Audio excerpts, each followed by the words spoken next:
Entonces vamos a hacer una especie de resumen del tema, del último tema que ustedes han estado viendo a través de los videos, aunque en los videos se explica de una manera un poco más específica y se dan unos ejemplos muy buenos. Espero yo condensar aquí las ideas generales, pues para que nos preparemos para el.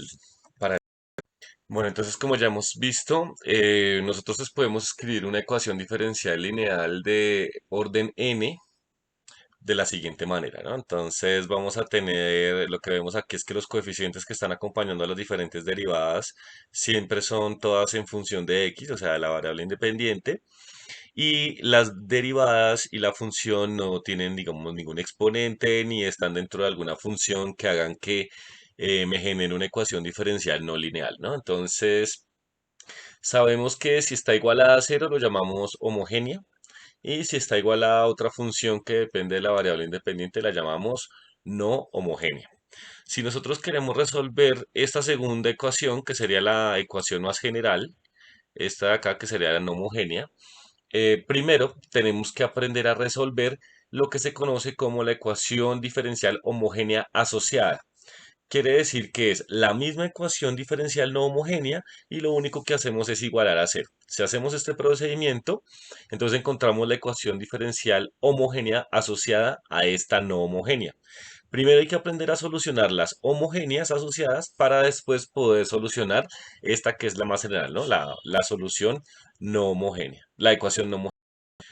Bien, entonces cuando tenemos una ecuación diferencial lineal homogénea de orden 2, vamos a tener dos soluciones para esa ecuación diferencial. Si tenemos una ecuación de tercer orden, vamos a tener entonces tres soluciones.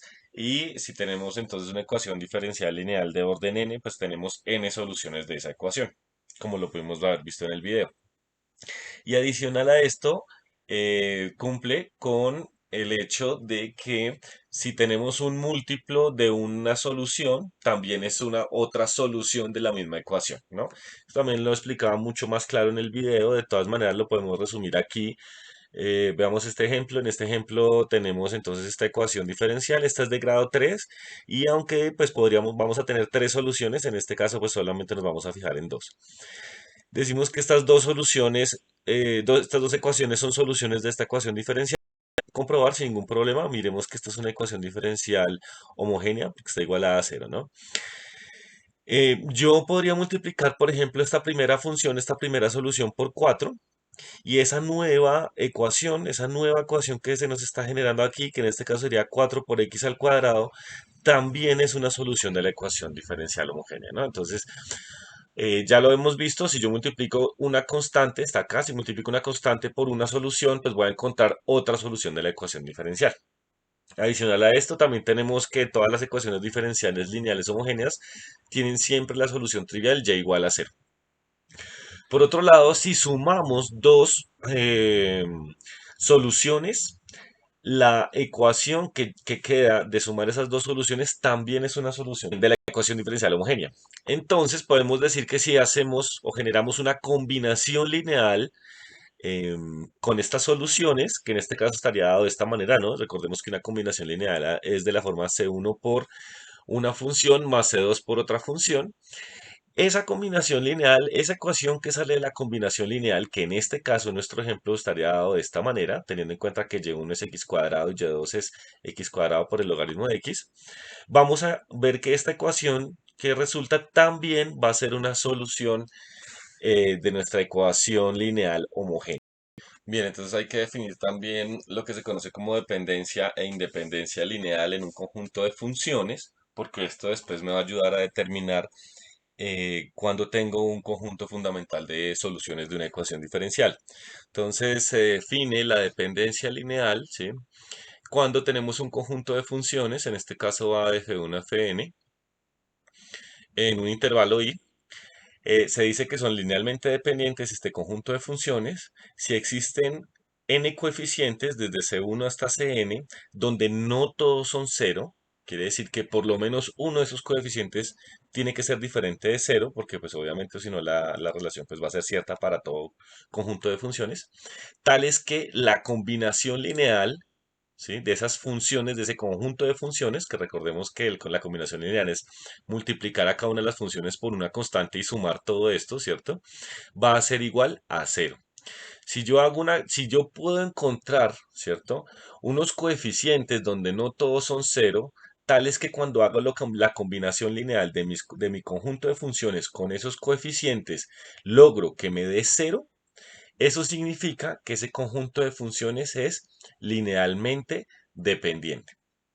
Por otro lado, si el conjunto de funciones no es linealmente dependiente, o sea, puedo encontrar yo un conjunto de coeficientes donde no todos son ceros, tales que no puedo lograr que esta relación sea diferente, sea igual a cero, entonces, lo que tengo es un conjunto de funciones linealmente independiente, ¿no? En los videos también lo hacían de una manera que me parece que estaba muy bien explicado y tenía que ver con que eran dos funciones o dos soluciones eran linealmente dependientes en la manera en que yo pudiera escribir una en términos de la otra. Si yo pudiera encontrar un coeficiente, una constante, tal que yo multiplique esa constante por una solución y pueda entonces, al hacer esto, encontrar o igualar o encontrar la siguiente solución, la otra solución.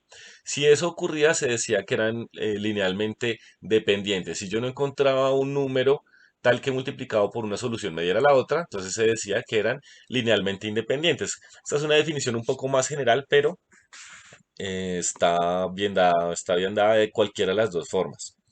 ¿Cómo saber entonces si un conjunto de funciones son linealmente independientes o dependientes? Pues va a depender de lo que se conoce como el Browniano, ¿no? Que básicamente es un determinante. Es un determinante en donde es el determinante de una matriz, ¿no?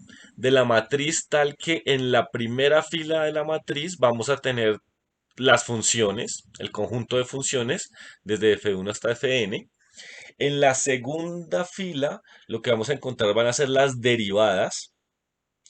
Y así, ¿no? Entonces, si tenemos n funciones, la matriz a la cual hay que calcular el determinante del Browniano va a tener la primera fila con las funciones y de ahí para allá van a ir las derivadas, ¿no? ¿Hasta cuál va a ser la última derivada de la matriz? Pues va a ser la n-1. Si tenemos un conjunto de cuatro funciones, pues entonces vamos a ir hasta la tercera derivada. Si tenemos un conjunto de seis funciones, vamos a ir hasta la quinta. O sea, el último renglón va a ser la quinta derivada, la n-1 derivada de todas las n funciones, ¿no? A este determinante, calcular este determinante es lo que vamos a llamar el Browniano de las funciones. Entonces, ¿para qué me sirve esto? Esto me sirve porque es necesario que si yo, o sea, ¿cómo voy a representar la solución general de mis ecuaciones lineales, homogéneas? Va a depender de ese conjunto fundamental de soluciones. Yo voy a decir que si tengo un conjunto de soluciones de una ecuación diferencial lineal homogénea, entonces el conjunto de soluciones es linealmente independiente si el Browniano, cuando yo calcule este Browniano, el valor que me da es diferente de cero. Si esto ocurre, el conjunto de soluciones de mi ecuación diferencial es linealmente independiente. Entonces, siempre que queramos dar la solución general de una ecuación diferencial, necesitamos encontrar un número de soluciones y no solamente que sean soluciones de la ecuación diferencial, sino también que sean linealmente, un conjunto de soluciones linealmente independiente, ¿no? Y lo hacemos por medio del Browniano. Si me da diferente de cero, son linealmente independientes. Si el conjunto de soluciones me da igual a cero, quiere decir que las soluciones son linealmente dependientes y me obliga a buscar otra solución de tal manera que encuentre un conjunto linealmente independiente. Entonces, si yo logro encontrar para una ecuación, por ejemplo, lineal homogénea de enésimo orden, de orden n, si yo logro encontrar n soluciones linealmente independientes, entonces esas n soluciones las llamo el conjunto fundamental de soluciones. Y yo puedo representar la solución general por medio de ese conjunto fundamental de soluciones, escribiéndolas como una combinación lineal. Si yo las escribo de esta manera, entonces estoy expresando la solución general de las ecuaciones homogéneas. Entonces, ¿cómo dar ya no solamente la solución general de las ecuaciones homogéneas, sino el caso más general que sería la solución de las ecuaciones no homogéneas? Como lo hemos hecho ya en algunos temas de cuando hemos visto ecuaciones diferenciales de primer orden, nosotros podríamos representar la solución, ¿sí? General, como está acá la solución general, por medio de la solución general de la ecuación homogénea asociada más una solución particular de la ecuación no homogénea. Esto ya lo hemos trabajado en algunas ocasiones.